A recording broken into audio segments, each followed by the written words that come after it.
Hey, what's happening? You're tuned in to another episode of Behind the Boards, chilling with Cooley High. That's me. So today we're going to talk a little bit about the differences between a beat maker and a producer.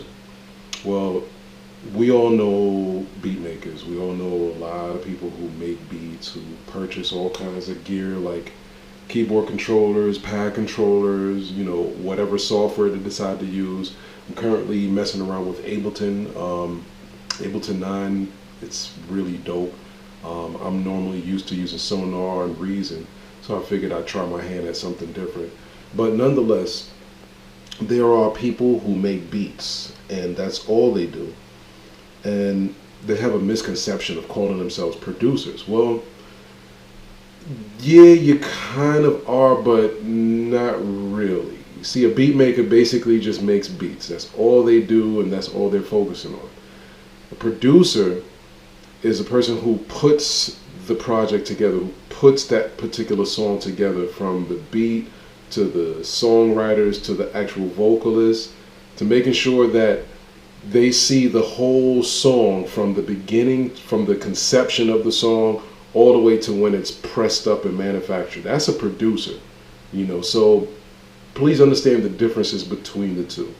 There are a lot of executive music producers that you'll see on liner notes on particular albums. Those people are the individuals who put the money up, so to speak, or put the resources up to making sure that the project is done, that it's complete and out and distributed to the world or to the region or to wherever the distribution reaches to.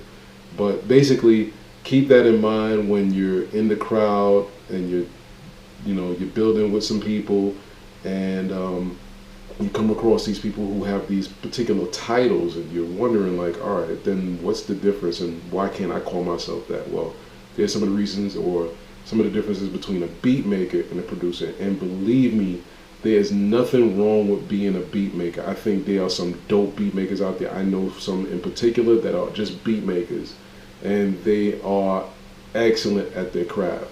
So again, keep that in mind. Nothing wrong with being a beat maker, but understand the difference between a beat maker and a producer. Next time we'll talk about some other dope stuff. In the meantime, go forth, make some dope music. Peace.